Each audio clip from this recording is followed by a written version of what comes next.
So welcome to the Friday evening session of the Montana Organic Association, virtual this year. Not ideal, but I think we're finding that we can make connections still and learn. Um, it was a challenge to have to pivot to something virtual when we've been planning something in person for several months. I think when you get to a place maybe that you don't quite know what to do, it's good to turn to your foundations. And Bob Quinn is one of my foundations, and I would assume that he's a foundation for a lot of folks, if not bringing them to organics.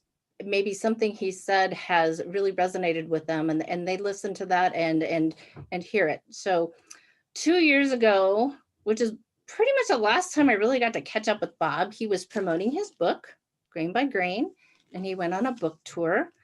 And I know now that he's building a greenhouse that will have citrus, I believe.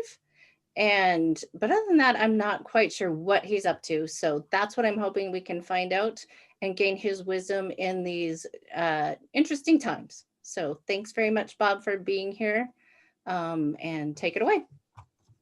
Thanks very much, Jamie, and it's an honor to be here. Of course, I wish we were in person, which is my favorite way to meet anyway, but this is at least better than nothing, and I'm glad to see so many friends, and I've enjoyed those sessions I've been able to sit in on so far, and you've done a great job, so congratulations to you and all of your helpers and everybody that's participated. That's what it takes, is a great team to make a great conference, and that's what I see unfolding here, and appreciate John's words.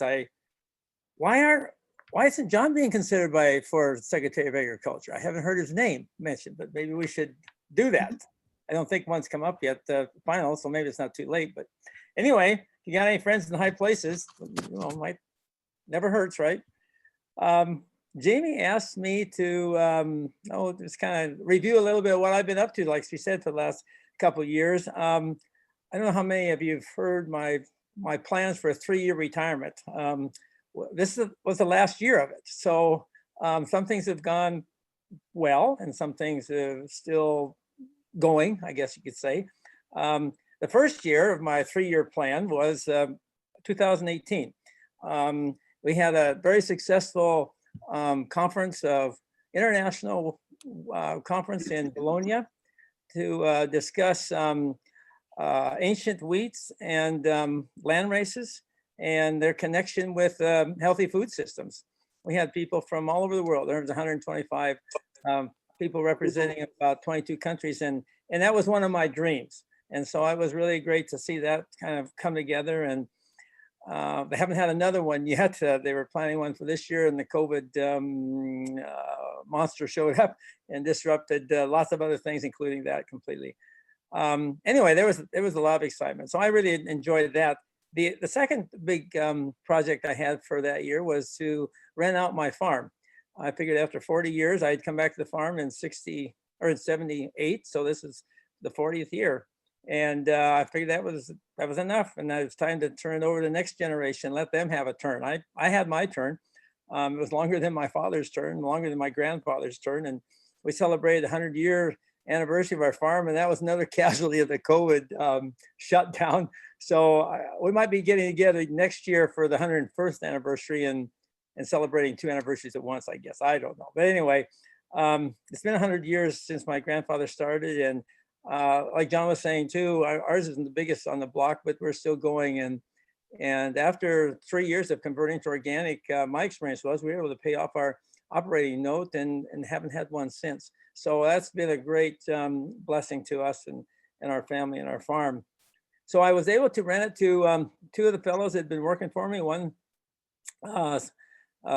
Seth and Chad Bastison. Seth Goodman been working with Seth for 6 years and Chad for 3, and off they've gone. In the last 2 years, they've done really well. Even this year, despite all the trouble, they're still doing fine and enjoying it and loving it and improving on the organic foundation that I had tried to build over the last 30 years or so. Last year, that was the second year of my wind down, as I kind of like to talk about it or think about it. And it was book release that Jamie already mentioned. So she gave the advertisement that I was planning to give, and that's great. So I won't have to repeat that ad to you all, but it's been a great fun. The book was published in March of 19. We went on like Liz Carlisle, and my co-author, and I went on a year-long book tour. She didn't quite last to the total end because she had to return to her real job teaching at her new location, the University of California at Santa Barbara. So she's doing great, and she was she showed me the ropes, as it were, and it was a great experience. I was gone. Well, let me tell you this way: I was home for about 2 weeks in December, uninterrupted for Christmas, and I think 3 weeks in August, uninterrupted. And the rest of the time, I was somewhere on the road for most or parts of all those weeks. So I wouldn't want to repeat that, but I wouldn't want to give it up either. That was also a great experiment, or a great experience, I should say. And we only got bit on the very last engagement that was supposed to have taken place at Expo West in Anaheim last March. And an hour before my plane landed in Orange County, the Expo West people had made the decision to cancel the show. And that was just a day before things were starting to open up. So that was a big surprise. I had the fellow that we hired earlier in the year to run our oil barn with me. And I said, well, let's at least, we'll check into the hotel and we'll go to the restaurant and have a nice dinner. And tomorrow I'll show you where our booth would have been. And we went to the restaurant, and man, they were singing the blues. A lot of the restaurants had already ordered all of their meals for the whole week. And of course, there was almost no one there. So it affected a lot of people. And it was the beginning of a long series of interruptions of everybody's life. But we set up a booth sort of in our room and invited a couple of customers to come visit us. And then we went out and drove around and visited a couple others. So it wasn't a total loss. But the book, the tour actually was canceled at that point. But I'm very thankful it was the last of it instead of the first of it. That would have been a real disaster. And since then, I've been on Zoom a lot. I'm pretty well zoomed out, I can tell you. I've been doing a lot of university lectures I never would have been able to do, just traveling back and forth across the country for one class. But you can do it on Zoom, and that's been opened up opportunities that probably I wouldn't have enjoyed. This year, well, they canceled all my travel, so I was home. I got to clean up my office. That was a major event. I had 100 boxes to sort through. I found checks that were 5 or 6 years old. My wife had a little bit of a heartburn over that. Of course, it wasn't fun for me either, but I did find some cash. So that was okay, because that still spends some pounds, some euros, some dollars even. Anyway, 100 boxes were sorted through, and I found more than I even remember putting away. So I was hoping not to repeat that again. I've been working on another sale of one of my businesses, and it's just culminated this last week, the sale of Big Sandy Organics, again, to some of the employees that have been running it for a while. And so that's one more check off the checkbox. And next year, I'm planning to resign as president of KAMUT International after 35 years. Since our first food show and introducing of KAMUT ancient wheat to, or at least seeing if it was of interest to anybody, the food show 35 years ago. And my nephew, Trevor Blythe, will be taking over as president. And so I'll have one less title behind my name and one less big project to really not to worry about. It's in good hands. He's been doing it. He's been doing most of the work anyway for the last 2 years, and he's doing a great job. So what am I doing now? Well, one of the things I'm doing is trying to raise all my own food. I've always enjoyed gardening and growing things, and I'm up to about 85% of everything I eat now at home, and I'm home, and that's most of the time, is what I have grown in my research plots and my dryland vegetables, in my orchard, and in my garden. And that was quite a challenge this year, as I'll get into what the year was like. I have a few unfinished projects that I'll just share with you. My wife said I wasn't allowed to have any new, start any new projects or new ideas, but she did allow me to finish the old ones. I have, let's see, I guess three main ones. I think that that's going to take me the rest of my life anyway, so that's all right. But she didn't say I couldn't have any new ideas. So I'm still having new ideas, but I'm looking for people to share those with, and you can take them and run with them if you like them. I'll throw out a couple tonight as we go along, and if you're interested, call me. So the first of my unfinished projects is something we talked about last year, is our glyphosate contamination in our organic grain, and trying to figure out really where it's coming from, if there's anything we can do about it, and just learn all we can, because in most of the countries in denial. Well, Monsanto, well, now Bayer, but they don't want to mention Monsanto anymore, but they would like us to believe that the glyphosate is the most benign. In fact, we heard this even from one of our researchers that said glyphosate is the probably the least worrisome herbicide that there is. And I thought, oh my gosh. To me, it's like, how you like being shot, through the heart with a 22. It's a very small bullet, right? Compared to being shot, through your torso with a cannon. Either way, you're just as dead. And that's the point I want to make. But glyphosate's a poison, just like all these other, some of the really bad ones are also poisons. And in the end, the results are going to be the same. We need to move beyond chemistry, and we need to move back to our roots and go back to the future and raise food that's going to be healthy for us and bring us long life and vitality and good health. So my test this year, and just now still collecting the data and analyzing it, but I'll give you a little bit of an overview and a little sneak preview or a teaser of what we are seeing so far as we put numbers together. My test was to spray 3 plots in an organic field and then in a non-organic field across the road or right nearby with a bacterial preparation that was supposed to break down glyphosate in rapid style. And so the idea is that we've seen glyphosate in the soils. The tests aren't always consistent because it's so low, but we've seen it, and we think, well, if we could treat the soil to speed up the breakdown, that maybe we would be spared the contamination of the plants that we are planting there.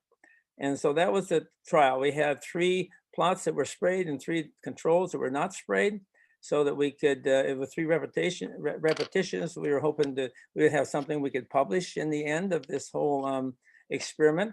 We had 2 organic farms, mine and John Tester's, who is about 30, 35 miles to the west of me. And one of his neighbors and one of my neighbors that were non-organic agreed to cooperate. And that's what I put out those experiments last spring. I took soil samples in the spring, soil samples in the fall, and in the fall I had Peggy Lamb from the research station in Havre come down with her real nice fancy plot combine that's a lot nicer than mine, and cut out those plots. And then I took the seed and sent it in with the soil samples to Montana State Testing Laboratory in Bozeman. And the other thing we did was take rain samples. Now, this is the second year in a row that we've taken the rain samples from all the rain and even most of the snow that we've received in the last 2 years. This is the first year, however, that I have taken it from 2 sites. So I gave John a brand new rain gauge. It wasn't even his birthday, and said he could keep it. And all he had to do is dump the rain gauge every time it rained into a little plastic vial and label it and freeze it. And I would pick it up and take it to Bozeman at the end of the season. And I found out later that actually Charlotte is the one that did all the work. So I'm baking her a cake right now. So anyway, I want you to know she won't go unpaid. But anyway, we took all those samples down to Bozeman. And when the results came back, they were a little bit surprising. What we saw was not much difference in the soil tests from the beginning from the sprayed treated side to the control side. So that part that we were focusing on was a little disappointing because I didn't see, it wasn't significant. There was a little bit of decrease in my neighbor's field, a little bit of decrease in John's neighbor's field. So let me share with you what we're getting. First of all, in John's field and my field, we saw no detectable glyphosate in either of our fields, and no detectable AMPA in either of our fields. In the non-organic fields, we saw about 100 parts per billion of AMPA and about 20 parts per billion of glyphosate in my neighbors in the spring, and John's neighbors is pretty close to the same, 130 parts per billion and 65 parts per billion of glyphosate, 130 parts per billion of AMPA in the spring. Now in the fall, we saw both of those values for AMPA increased by 2 or 3-fold. In the treated section, they went to, or the non-treated, let me start with that, went to 270 or 297 parts per billion and 240 in the treated section. In John's neighbor, the difference was 270 to 190. That's a significant difference. So there was some decrease in AMPA, but the glyphosate, and it was a big between the treated and non-treated. But the surprise was there was so much of an increase between spring and fall. The AMPA increased 2 to 3 times between spring and fall. Meanwhile, the glyphosate went from about 20 parts per billion in the spring on my neighbors to nowhere. They're about the same, 20 parts per billion. There wasn't much of a change. And so that was for both the treated and the non-treated. So there's nothing you can say about that. In John's neighbors, the field went from about 65 parts per billion of glyphosate down to 60 or 46 or 47. Still, that's a little bit of a decrease, but it's not really significant when you look at the variability in the test for glyphosate itself. So that was a little disappointing. So that was a big idea that I had that didn't go anywhere. So, you know, if you know my philosophy, my philosophy is that have lots of ideas in case some turn out, because a lot of times they won't turn out. But here was a surprise that we didn't expect. When we compared the rainfall, the AMPA, I found no AMPA in my rain at all. And the glyphosate I found was 1.7 parts per billion as an average for the events where we found rain contaminated with glyphosate, which was most of the time in the summer. In my case, it was probably 2/3 of the time. In John's case, it was 100% of the time. And his average of glyphosate was 13.5. It was 8 times higher than mine. And he had AMPA readings of 5.9. It's still a teeny tiny amount, but the fact that he had any at all was surprising. AMPA is a breakdown product of glyphosate, and it doesn't normally happen in the rain clouds. It happens in the soil because the bacteria are breaking it down. Normally that's what's happening. My original idea was that the rain coming from far away, being contaminated with glyphosate from who knows what, a non-point source, would be fairly much the same throughout the region where the rain was falling. But what I found and what we saw in just this one test now, this has just been 1 year that we've done 2 locations, there was significantly different in different locations. And one location had AMPA in it. And the range of what we found too was quite a bit different. The AMPA's high was, average was 5.9 for John, but the high was 20. His average for glyphosate was 13.5, but his high was 57 parts per billion in the rain. That's quite a bit. There's no question that it's existing there. So what's really happening? It looks like that the regional effect of the region is having just an overwhelming effect on the presence or the amount of glyphosate present. And the fact that there's AMPA there at all gives me an idea that perhaps what's happening is the wind is kicking up some dust ahead of the storm, and it's raining and washing that dust out of the air, and that's part of the contamination too. That's just a theory, and we're going to set up some more tests next year and see if we can understand that a little better. But the problem is that it's there.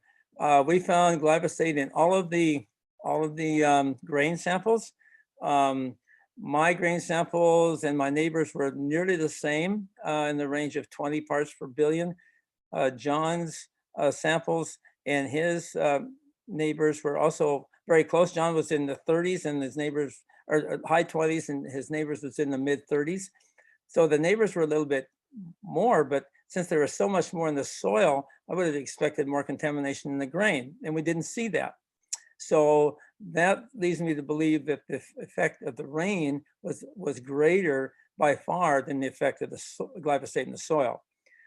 We've heard in the past that glyphosate is pretty tightly bound in soils, and maybe so much so that it's not taken up so much in the plants. And this looks like probably is the case, because in both John's field and my fields, there was no glyphosate detected in the soils, and yet we both had detectable amounts, measurable amounts of glyphosate in our grain. And the only other explanation that is it's coming from the rain that's falling on the ground. So that's where we are with that experiment. And that's, as with most experiments, it creates almost more questions than it answers. But it's changed now the direction of our focus. Of course, the ultimate answer to all this is the elimination of glyphosate as a routine use in our fields. What I think is the difference between John's location and my location, that he is completely surrounded by miles and miles of cultivated fields and non-organic ones. And I'm going to take a map and go out maybe 1 mile, 2 miles, and 4 miles circles, radiuses, and just see the percent of cultivation around him. In my location, my whole east side of me is pasture. In the west side, it's nearly half pasture, includes the Missouri River and pasture surrounding the breaks. So I'm much less surrounded by other cultivated fields and therefore spray fields than John is. And I don't know if that's the case. I have a friend in Billings, John Pulaski, is helping me with tracking of these storms that we had in the summer, and we're going to see which ones had the most glyphosate and which direction they came from. So if we see any clues from that, and maybe what's being sprayed around us. We also saw greater glyphosate in the early spring, when the heaviest glyphosate in the early spring rains, when the heaviest glyphosate is being sprayed on the fields, and that tapered off throughout the season. So that's my my latest research proposals and efforts. Another pet project of mine that I really enjoy is working with my friends at Rocky Boy Reservation. And for the last 8 or 10 years, I've been working with them on ideas of food sovereignty, where they can depend more on what they grow themselves and less on what government programs might show up with for food banks and that sort of thing. After this year, they're kind of nervous about that. So there's more interest than ever. But in the last 5 or 6 years, here's the progress we've made so far. I've helped them, and they've done all the work, but kind of I'm coaching them and helping them convert 500 acres of their reservation farm to organic, certified organic. They have been growing KAMUT brand ancient grain on some of their 500 acres, and from our research, we know that that is good for diabetics. And diabetes is rampant on the reservation. Every family is affected by somebody quite close. And rather than aggravate that by eating modern wheat products, which everybody does, and we found in our research that it's a little bit inflammatory, and it doesn't help a lick with diabetes. And substituting that with ancient grain, which we found lowers cholesterol, lowers blood sugar, lowers insulin resistance, and has a lot of intrinsic and health benefits. So that's what we're working with them. We've got a flour mill that was delivered to them here a few weeks ago. So they're ready to, we're in the midst of building a 2,000 bushel hopper bottom bin next to the little room or little house where the flour mill is located, so they can have a drag auger to bring the grain right into their flour mill room. And then from that flour will be used to distribute, first of all, the diabetic groups, the schools, the hospitals, and anyone who needs it or wants it into their food bank program, commodity program, and that sort of thing, so that people can start using it in their homes, so they can more and more be eating what they are growing on their own location. So we've also been working with them with potatoes, and particularly Huckleberry Gold potatoes, which are thought to have higher resistant starch, which means they probably have a lower glycemic index, which is also important for diabetes, that the starch doesn't break down the sugar so fast. And so now we have, they've received enough money to build some root cellars, and they can store their potatoes. And so we're looking at growing more potatoes and having a storage for them in the next years. We're going to be working with Arrow's food initiatives and trying to help them introduce the KAMUT into fry bread here in this next few months. So that's that program, and it's going. It's a lot of fun, and people are getting more and more excited. They got a hoop house now. They got. I've been trying to talk them into the possibility of dry land gardening for their potatoes and squash, and showing them that it's worked at our place and that it can work where we are in eastern Montana, in north central Montana.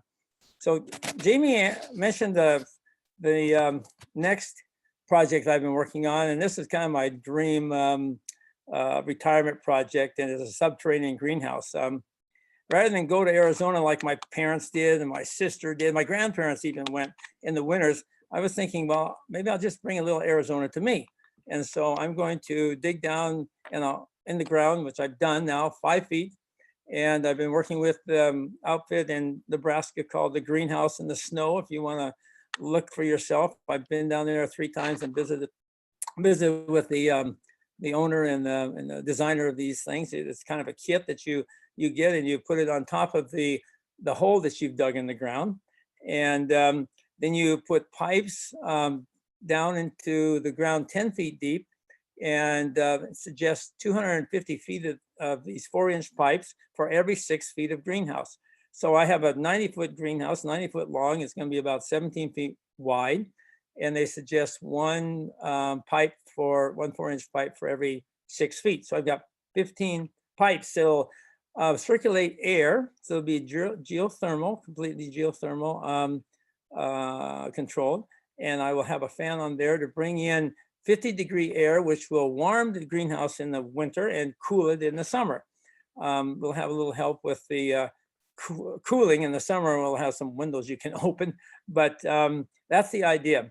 I'm going to divide it into 2 rooms. One will be a peach room, and will hold about a dozen or so different stone fruits, sweet cherries, so we can compete with the flathead. Although I don't think they need to worry about us, but putting anybody out of business. But apricots and looking at peaches and nectarines and those sorts of things, and blueberries in the peach room. And then the 2/3 of the greenhouse will be my citrus room. It'll never freeze. The peach room will have to freeze. It needs some cooling to stimulate the setting of the flower buds for the next season, and proper blooming and setting of fruit.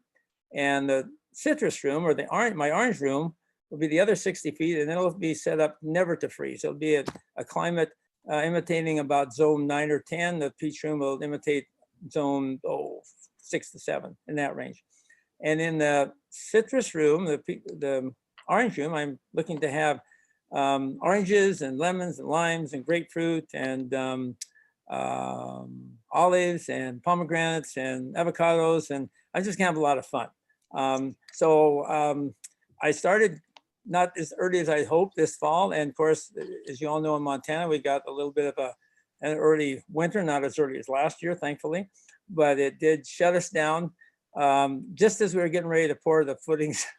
So now I've got a big hole in the ground that it's caving in some places, so we'll have a little more work to do in the spring. I did get the tubing dug in, and it's sitting there deep in the ground, all safe and sound, but that's where we are. So that's going to be my fun and my experiments and my adventure for the future. The last thing that I'm working on is my organic research center. And most of you, I think if I shared with a lot of you my goal to donate 600 acres out of the middle of our farm to create an organic research center where we can have not only test plots, but also demonstrations and to help farmers, all farmers. I'm looking at everybody now. You know, I look at all my neighbors not as chemical farmers, but as future organic farmers. And that's how I look at them. And that's how I think about them. And that's how I talk to them. Some of them don't take too kindly to that, but you know, it's all in good humor and whatnot. So anyway, we have a good time with that. But I think that one of the big problems we have in transition is a lot of people don't know where to start and they're afraid to start. They've seen a weedy field from time to time and they think like, that's just the way it is. I can't deal with that. I'm afraid I'm gonna have a wreck, blah, blah.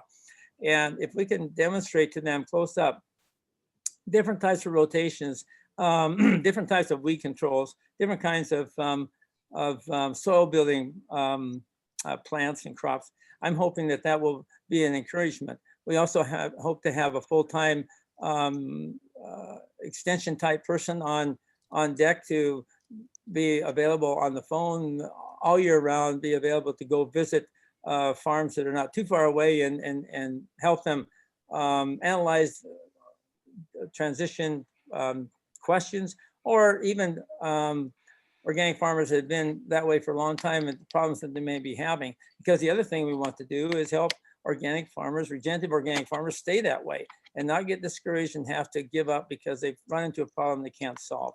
And this is one of the things that we're really wanting to focus on. I had an idea from my book tour when I visited Dan Barber in his farm to cafe or farm to restaurant setups in New York City and in the Hudson River, that I'd like to also add a culinary aspect to this, where people could come and take vegetables right out of the ground, right into the kitchen and the laboratory there, be shown and demonstrated how to prepare them, how to cook them. You know, a lot of people don't even know what to do with a squash. They don't know what to do with a summer squash. They don't know what to do with the winter squash. And some very basic things, because we're so used to opening a can or thawing out the frozen whatever entree. And people, we get a lot of criticism of being elitist, you know, that how people are going to afford this organic food if everything's organic, and you know, you're just setting up something without any consideration for people with less means.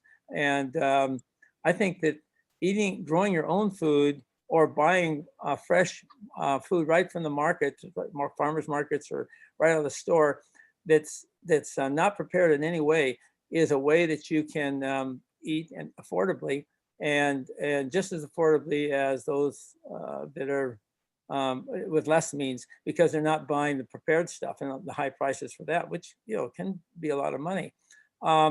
So we would like to have a section which shows people how to cook, how to preserve, how to can, how to pickle, how to ferment, all these things that you can do with your own food or food that's coming from your region or your locale. And the other thing we want to teach is how to use leftovers. You know, another way you can save in your food bill is not throw anything away. My grandmother used to fix banquets out of leftovers. It was amazing. You didn't even recognize that it was from the day before and what it was of the day before that or whatever. And she just knew how to make combinations that tasted good and they were good. We are wasting nearly half of the food in America that is produced and hauled off the farm. That means if you were able to end all that waste, you could afford to pay twice as much, buy half as much, and you'd be the same, and then you'd have the same amount to eat, and you'd be the same on the same budget. So imagine that we could pay more for our food, which could go to the farmers who are out there in the hot sun growing it in the first place, and you didn't increase the price because you're able to use it all rather than lose any of it or waste any of it. So anyway, that's one of the things that we would like to incorporate. We want to have workshops, we want to have interns. So these are kind of dreams I have for down the road. We're still looking for money. So if any of you guys have any friends, or if you're looking for a nice tax write-off for a nonprofit, Jamie's got my number. Yeah. I do. So I have a question for you, Bob. Yeah. One of the things I do know that you've been doing lately is serving on Governor-elect's Gianforte's Ag Transition Advisory Team. Yeah. And there was a story that came out quoting John Youngberg with the Montana Farm Bureau, with the focus on commercial ag. Yes. Less emphasis on crops sold locally on a folding table. Yes. So how is that project going? Well, of course, I thought he was talking about me. And I haven't had a chance to visit with him yet. I was a little surprised at that, because after the election like we just had, I think it's time for unifying as much as possible rather than continuing the discord. But anyway, putting that aside, I'll talk to him later. But anyway, well, it's been going well. Of course, we're not really at liberty to say anything about it in detail, but I was really pleased, and I heard lots of favorable comments that the governor-elect had opened up the opportunity for anybody who wanted to throw their hat in the ring to go online to servemontana.com or dot something, and sign up. And we had, over 30 applicants, I can tell you that much. Probably a third of them, they were just looking for a job.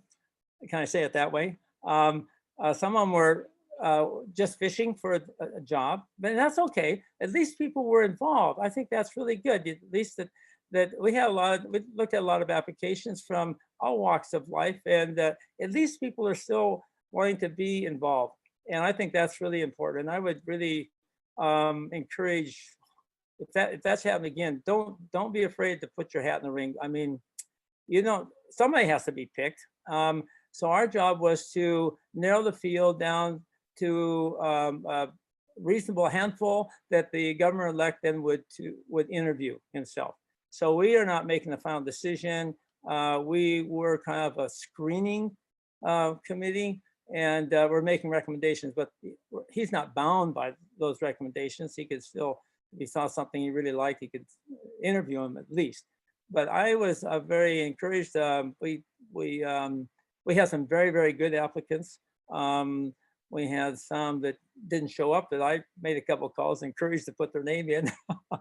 But then I got a couple of calls and put my name in too, which I didn't really do either. But it was a good exercise. Some of them that came in would be names that you'd know. And I was very, very proud to see and happy to see names coming in from people we knew in our community. They crossed all boundaries, let me say it that way, or all communities really. And I think that's good. So that, a lot of times we'd have no idea how these appointments are made or anything, but at least this is an open beginning that I was quite encouraged about. So we'll see how it turns out, and it's being done. There are advisory committees appointed for every department head, and so I don't know how many that was, but there was several. So that's what I can say about that. But thanks for asking. I know that. Yeah, well, I know we're really pleased to have organic ag represented on that advisory. We were at the table. And being you, so that's fantastic. Well, thank you. Oh, it was good. And I didn't feel, I was the only organic guy on the committee, but I didn't feel looked down upon or ostracized. I'm sure, I'm used to that. I'm used to being the only one there amongst the traditionalists. And that's okay. That's okay. They're all my friends. At least the ones I knew, and the ones I got to know, they became my friends too. So it's okay. We don't have to take differences of opinion to the extreme where we can't get along with each other, or work together to come find some middle ground or solve problems that are common to everybody. That's what I think is the crying need that we have right now. So Yeah, the Anyway, only way to build bridges is to just show up and have those conversations. And so thank that's you right. again. That's right. If we ever stop talking to one another, we have really crossed the line into deep darkness. And I think we want to always avoid that, even if it's difficult sometimes. So anyway, let's see, how are we doing for time? Oh, I've talked probably Yeah, long enough. time. Well, I was going to share with you just very quickly some of my experiences from this year, because it's been mentioned, this is a very unusual year. In our place, we didn't have just one plague that plagued the whole country. We had 3 plagues, and 2 of them were kind of local. And I think it's always good to look back from challenges and see, well, what have we learned? The first plague that we had on our farm was a hailstorm that was like 100%er. Thankfully, it wasn't a big golf ball and baseball size hailstones. It was more like pea size and marble size, but it lasted long enough to strip all the leaves off of everything. And so all of my vegetables were just sticks. On the 7th, by the evening of the 7th of July in the morning, they looked beautiful. All the grain around us for about a mile wide was devastated. It was gone. It was 100% lost.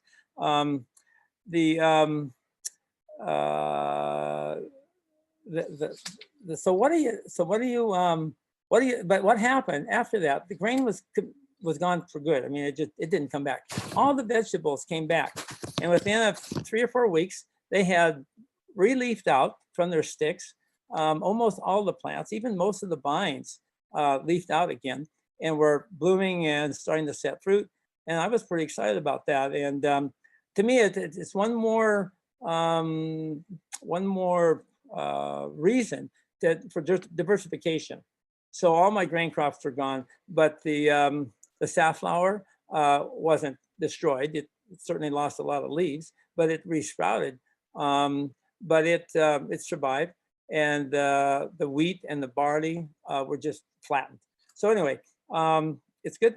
Diversity is good, because if you've got a disaster, most of the time it doesn't destroy everything.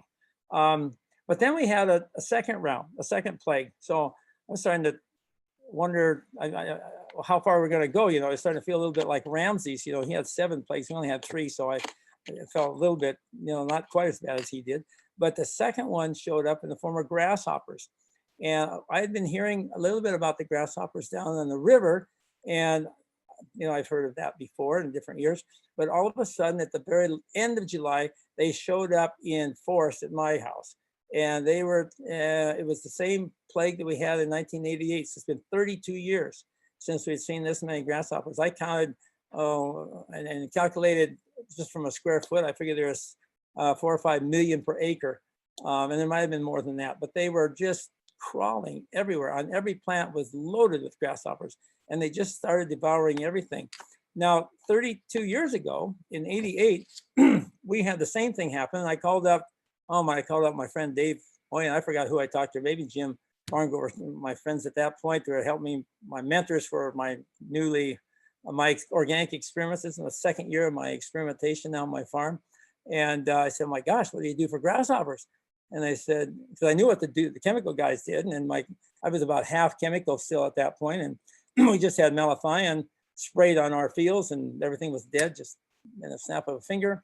And I said, what do you do with organic systems? And they said, oh, don't worry, just order this Nosema locusta. It's a protozoa. It's a little smaller than a bacteria. You put it on wheat bran, you spread it out around the borders of your field. If the grasshoppers, as they're coming in, you have to get it before they get there. And the grasshoppers are coming in, they'll eat that, they all get sick. And then all the healthy ones coming afterwards eat their sick friends. It's kind of like American politics, you see. And so that just, it spreads, the disease just spreads everywhere. And at harvest time, even though they'd eaten about 20 feet around the border that they came in from the pasture of my organic field, there was almost no grasshoppers in the combine tank. Meanwhile, across the creek in my chemical field,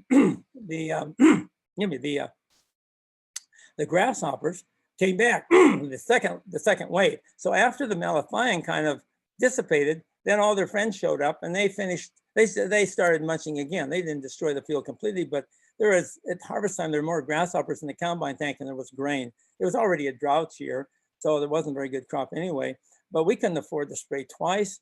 And so for the second year in a row, the organic experiment had, in this case, exceeded by far my chemical, the best that chemistry had to offer. And that was the real clincher for me. That was the last time we ever used any chemicals on our farm.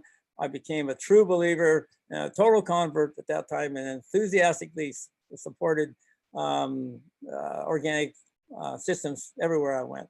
So anyway, that was a lot more fun. This year, I couldn't find any no locusts. I couldn't find any of this protozoa. It was already gone. The people that had the plagues before me had bought it up, and I couldn't find any anywhere.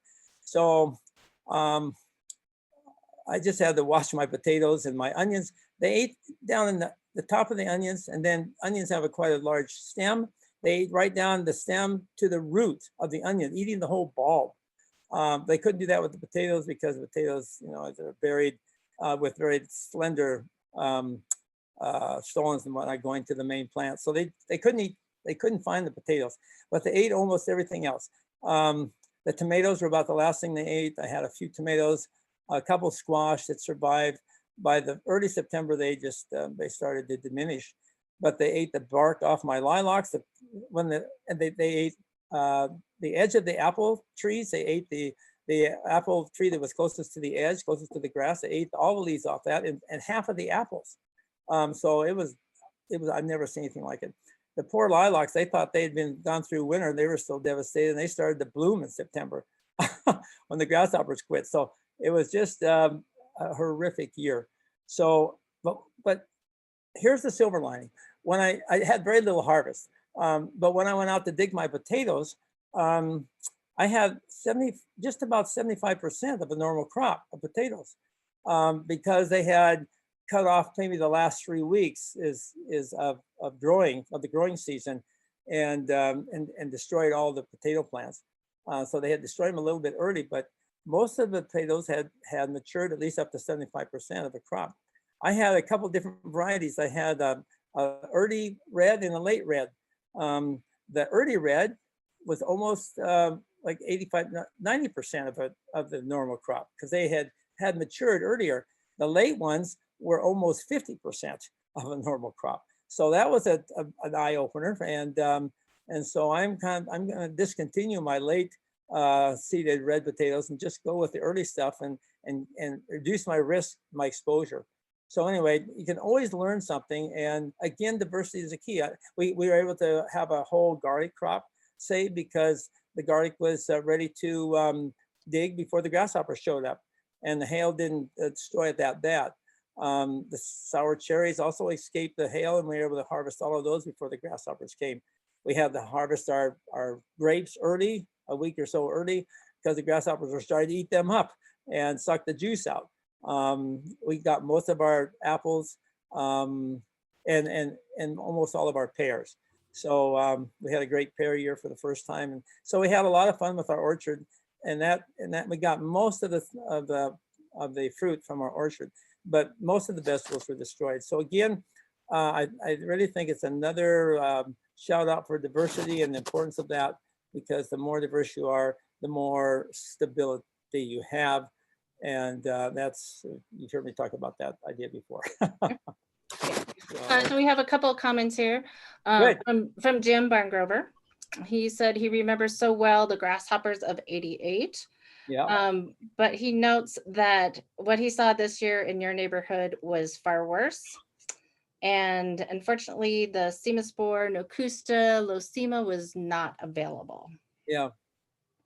So I'm thinking now I might order a little bit of that every January and just have a little bit on hand, because I don't have a big area now to protect. And it was amazing how that disease went through. When the grasshoppers are so crowded, it just goes, and they just chomp on each other. It's amazing. And even if you step on the sidewalk, the next day they're out there eating what's left of their friends. So that's just how they do. So, and let me just finish and just take half a minute. And let me say something about COVID, because that has really affected us in a big way, the whole world actually, in a big way. And that was kind of the last of our year of plagues. And the trouble with this, I think, was first of all the fear that was created, and that was troublesome. A lot of people were really afraid, and that was just because it was just hounded on them of the dangers and the unknowns and all this stuff over and over and over. And I'm reminded, so I'm gonna leave you. Well, this is the end of the story, but here I'd like to interject a little scripture from the New Testament, from Timothy. 2 Timothy 1:7 says, "For God hath not given us the spirit of fear, but of the power of love and of a sound mind." So that's the thing I think that really we should focus on. We don't have to be afraid. We can support each other with our love for each other, and just use our reason, our sound mind. So anyway, that's my 2 bits about that. But the other thing that happened with it, and this is very revealing, you remember the toilet paper all disappeared. And then that wasn't the only thing. Some of the meat plants shut down in the country because they had people affected, and they just shut the whole meat plant down. And there were some shortages, and there were people who had to kill their hogs and bury them. It's just awful. We are really could see up front the dangers of a long chain from the production area clear to the store. And I think it really more than ever points out the need to for regional and local food productions, especially for the basic things. Why couldn't we have a bakery in every town or small town or bigger towns? Why couldn't we have a butcher shop in spread around the whole state? There's a lot of talk about that, the mobile butcher shops, all these kinds of things. And why couldn't we have just a little bit of extra on hand, a 3-month supply of whatever, so that we don't have to depend on the store running out that week or that day or whatever? I think that if we're prepared, we need not fear. And so that's another thing that we should, I think, take away, is that it's something from this too. But the longer term thing, and I think it's going to be missed by a lot of folks, is the underlying numbers of this whole thing. It'll be very interesting when all the numbers are in, because from what I've heard so far, the total deaths from this year are not much different than the previous years. What is different is the categorization of them. There's a lot more categorized as deaths due to COVID, when over 90%, 94, 95% is what I've heard, of those people who died had underlying causes of chronic disease. When we come to the point when we get a vaccine and the thing kind of runs its course, and we no longer on the front page, are we going to be like we usually do in America, looking at this as just one more Band-Aid, and we'll go on dying of chronic disease? 60% of the chronic disease in this country is from poor nutrition in our foods, poor diet. And we have the answer to that. We can grow high density, nutrient density foods, healthy foods that aren't tainted with chemical residues from being sprayed on directly. Our supply chains are broken, really. We shouldn't be relying on foreign production that's across oceans from us, and just because it's cheap. You know, we really focus on this cheap all the time. And you've heard me talk about this before, that the high cost of cheap food.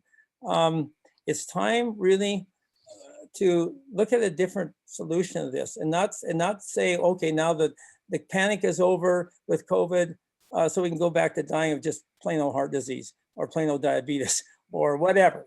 No, let's use this as a little bit of a wake-up call and say, good night. Wonder if if the resources that we're focused on developing a vaccine in record time, and of course it hasn't been proven yet, but it probably will be fine, or at least break the back of this thing.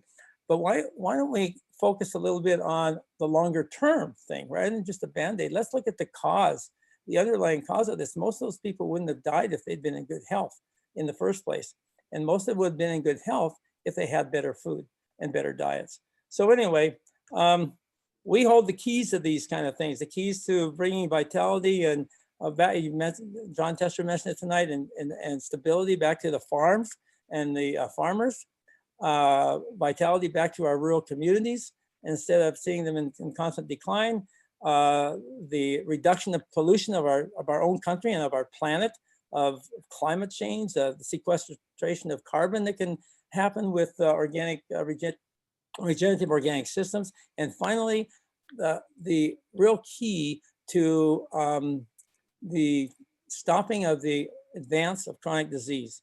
It's becoming like an epidemic. We can turn that back to something that's more reasonable.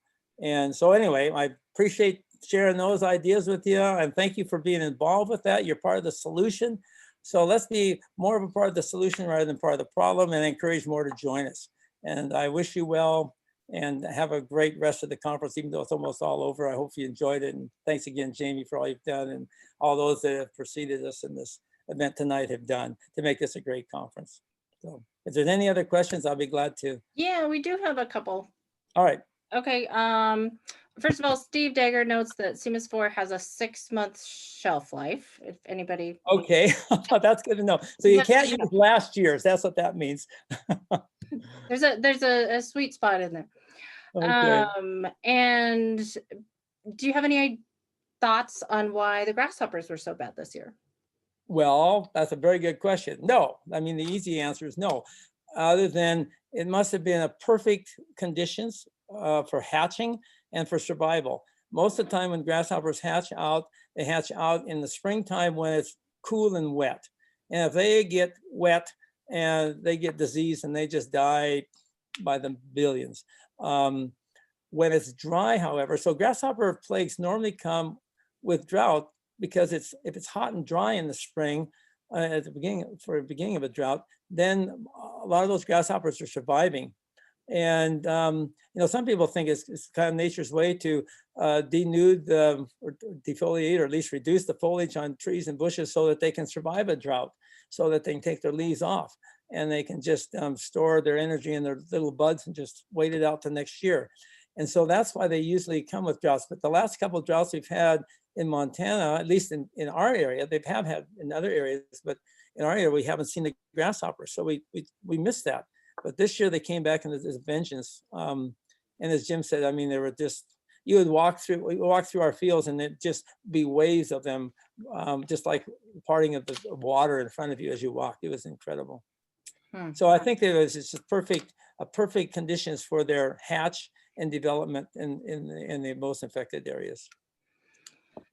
I have 2 questions on secretaries of ag, and well, one question, I guess. Well, let's first pivot to Governor-elect Gianforte's advisory team. Have you been able to discuss food supply decentralization with them? And have there been any comments about that? No, the only thing that we were charged with, and that's been the focus of all of our discussions, is recommendations for the department, the director of the Department of Ag, and recommendations for the livestock committees. The chairman of the livestock committee is voted by the members, so that's not even appointed by the governor. But the livestock committee is appointed by the governors, and there's 1 sheep chair and 3 beef cattle chairs open. And that's what we've been focusing on. So no, we haven't, everybody's really busy. It hasn't been those kind of meetings where we can sit around and make other recommendations. We haven't been asked to do that. But you know what? I found that why Governor-elect Forte, I was on his Ag Advisory Committee while he was the representative, and I found him very open to discussions and very amenable to requests when we went in with our organic questions. And I haven't seen a representative from either party, not counting John, because he's one of us, okay? But the other predecessors, John's predecessors and Greg Gianforte's predecessors, never took the time that he took to try to understand what our questions were, and some of them he made took immediate action. So if you have a question, if BOA has some suggestions, and would like to meet with him, I think that he would welcome that. And I would never discourage you from writing individual letters too. Yeah. And particularly with the legislative session coming up. So don't be bashful about that. We should go to, I think we should show up in Helena as MOA. We should have a MOA day in We Helena. should have a MOA day. We just need to figure Okay, out good. how they're Okay. meeting. Maybe this year isn't the best. Yeah, yeah. Well, who knows? So letters might even be more important this year, and emails and that sort of thing, because the face-to-face meetings may be somewhat restricted. Who knows? Well, I But think letters to the editor too that include mention of our elected officials always catch attention. So that's always a good way to be that squeaky wheel. Yep. We have a question about what are your thoughts on the current secretary for USDA? Oh boy, that's why I mentioned John. One of the early names that showed up was Heidi. Heidkamp. Yes, from North Dakota. Now I had a chance to visit her in her office in one of our organic lobbying trips to Washington, and I found her very open, and of course she's a fellow Westerner. But there's been a barrage of pushback from our industry generally, thinking she's too cozy with chemical guys and with Vilsack, and so I was a little surprised about that. So I called up my friends in North Dakota, because I don't know her really, and my organic friends, and see what they thought. And they weren't quite as alarmed but they weren't enthused about her as I would be about John, for example, which I was a little surprised about, but that's how it was. That's what I found. The other names now that I'm hearing is Vilsack, which would be, at least he gave us, there wasn't a lot of action there. I mean, this is the guy under whose direction GMO alfalfa went sailing through without any restrictions at all. But he did give us more audience and at least more opportunities to speak to him than I had ever seen before. Even other Democratic position appointments in his place. So I was encouraged by that. The other name is Mudd. What's her name, from Ohio or Indiana? A lady representative. Marcia Fudge. Fudge, that's it. Fudge. Yes. Okay, I knew it was something like that. Anyway, she is very, very interested in food security, particularly the food aid programs. And since most of the Department of Ag budget, goes to food assistance programs, to SNAP and those other ones like that. And so I would hope that she would also be as interested in those of us who are trying to put the food in those food baskets in the first place than she is in where the food baskets go. So I don't know what to say. I'm just I think however it ends up, though, we need to be engaged. We need to write the letters. We need to go make the visits. If we got any connections in the Department of Ag, we need to work on them and to make sure that our side of the story gets told, because it doesn't matter which party's in control. Our detractors are there in force. They've got the money. They've got parking places in the basement of the Department of Agriculture building. They're there, and we need to be there too, because we have a better story to tell. If the government would talk to each other, if the different departments would talk to each other, we have so many solutions to so many department troubles that overlap, that interrelate. If we could get them to think about that in the holistic picture, rather than just a narrow little focus, I think we could maybe make more progress. So it remains to be seen. Well, we're counting on you to be one of those connections. Well, I'll do my best. But anybody else have any questions? From the O'Connor Crops and Cattle, do you think that we will have enough USDA meat inspectors for the push for more processing plants in Montana? Well, you know what? If we don't, let's make sure that we get some. That shouldn't be the final hang up.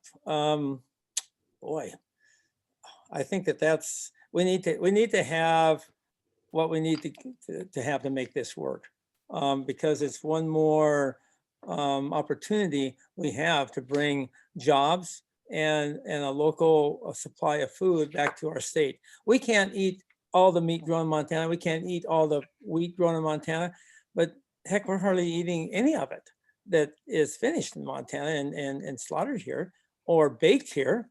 There's a few light spots in the state, but they're few and far between, and they should be in every community. So whatever it takes, I would hope that they can lighten up a little bit on the smaller meat processing plants, the way they do now with the smaller ones, where you can have local slaughter for your own stuff, or that you have ownership of, and a lot of people can make that work. But I hope so. I would write a big long letter. I would write lots of letters. I make lots of noise. I think that's the kind of thing that our governor could also, and the Department of Ag could rattle some cages with USDA or wherever the hang up might be with something like that. We should really ask them for help to get that done. Yeah, and just to note, Mo's actually had quite a few conversations, a discussion series on meat processing, and next Tuesday, December 8th at 10 a.m., we'll have a discussion with Becky Weed and Tommy Bass about establishing more of a chapter similar to the niche meat processors organization that's out of Oregon. So if you're interested in that, anyone, please shoot me an email and I'll send you the meeting link. And there seems to be a lot of talk about that on both sides of the aisle, and that seems to be something that most people agree about. From what I've heard. So I think that's very positive. Absolutely. I think too, you mentioned the grain mill at Rocky Boy. It wasn't so long ago we had grain mills in lots of towns. And almost every community, yeah. Right. So that's another area to do on the list of things. I think so too. Anyone else?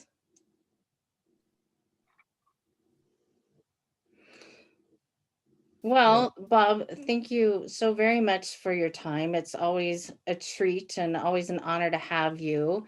And you're always an inspiration. And thank you again for all that you've done for MOA and for organic ag in Montana, and I would say globally, but thank you.